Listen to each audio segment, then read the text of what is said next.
Morning, everybody. Morning, Joe. Morning.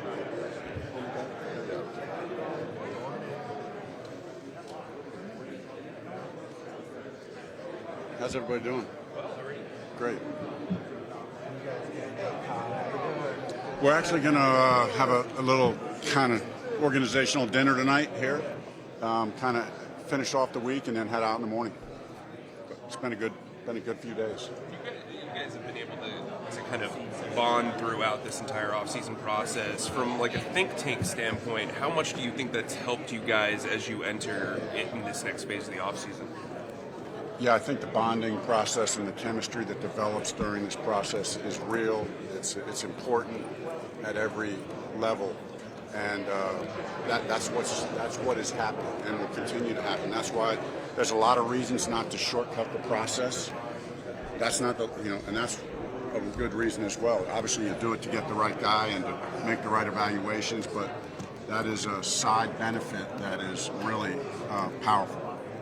How did 2016 kind of help shape the way you guys have handled this being in a similar situation? Yeah, that's a great question. I mean, it did shape it. It's different, but it's, for me, having been in that process, there's a lot that's similar, but it's not all similar.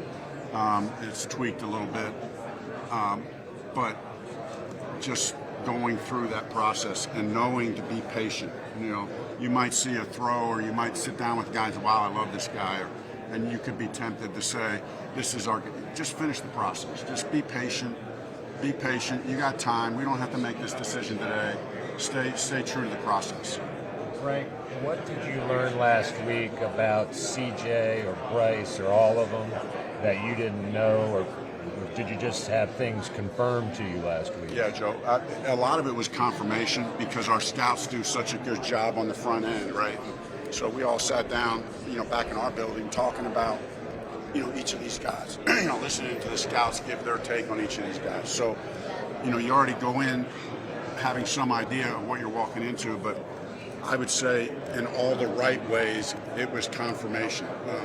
You talk to these guys and you see, Scott said this, I've said this, hey, all these guys at the top are worthy of being in this discussion.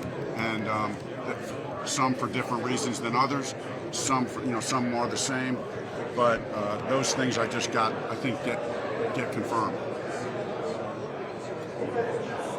You just signed DJ Chark. We haven't talked to you since. How do you view him in this offense?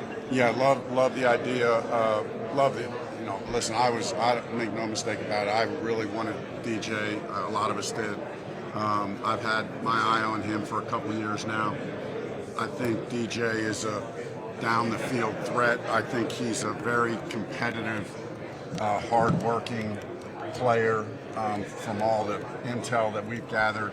And if you look at his career, even though there's been some injuries along the way, he's consistently producing over 14 yards a catch. And that's not a mistake, right? You might do that for 1 year, but to do that, year in and year out, and you need that in your offense, right? Anybody, you guys know as well as I do, you need those chunk plays. And he's been a proven chunk play guy. And what we're excited about is, he's going through his process of rehab from the injury that he had and the procedure that he had done. And we're very optimistic that the procedure that he had done is going to end up to be a good story, that it's going to clean up the issue that he's been fighting for a couple of years and really give him the best chance to stay on the field. Will he be ready for OTAs and everything? I think he'll be ready for part of OTAs. The last that I talked with the docs, there's a chance he will get into the action. I can't remember the exact. We did have this conversation, but I was thinking originally maybe not, and then the docs were like, no, we think he's going to get involved in some of it. I can't remember the exact timetable. What was the surgery? What was the procedure? It's just something in the ankle foot thing, which Scott and I, talked to the doctor who performed the surgery, just to kind of get his take on. Really, I didn't really need to say, tell me what you did. I just need to say, is he going to be okay? And just tell me he's going to be okay.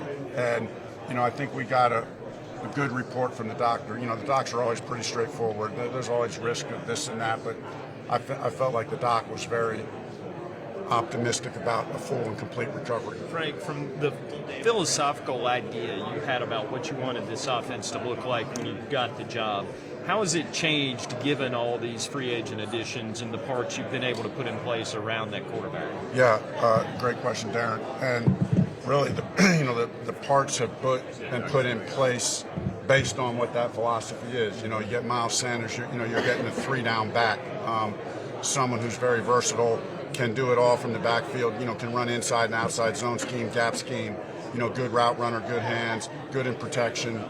You can keep him on the field all the time.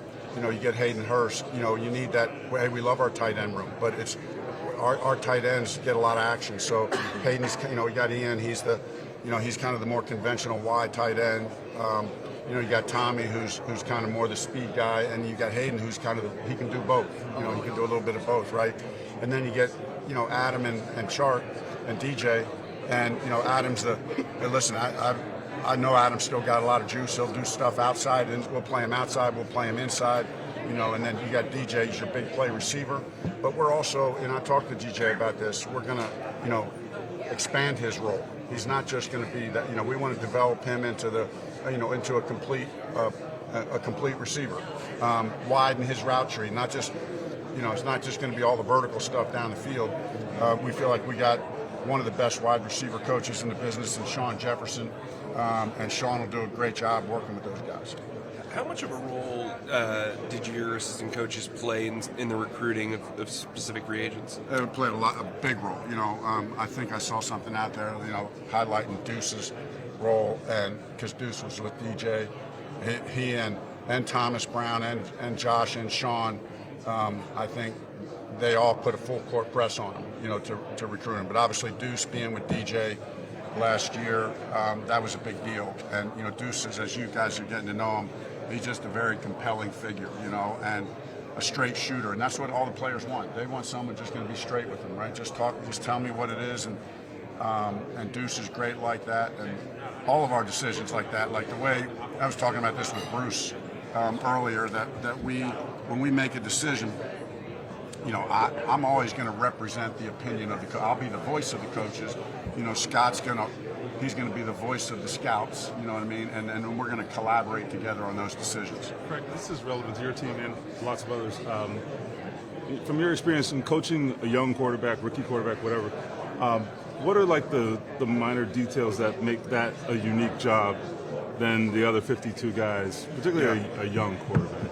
Yeah, I think there's a couple things.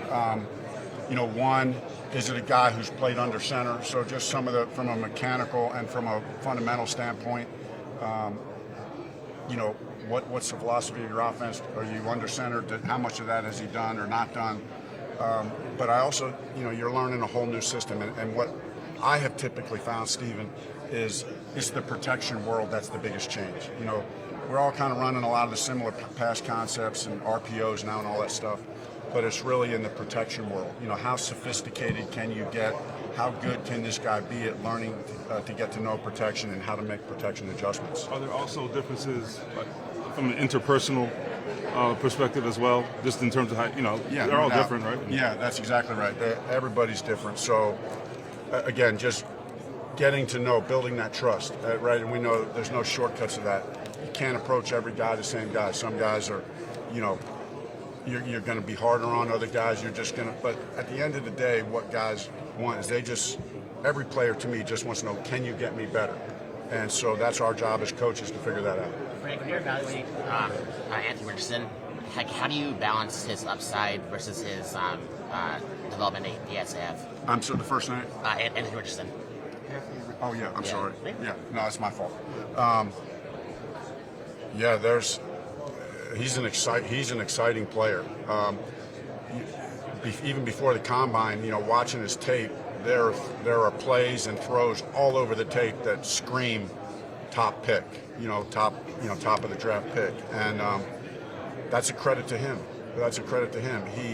I think he has upper body mechanics that are really solid. Obviously his completion percentage is lower than you want at this level, but I don't get too discouraged at things like that.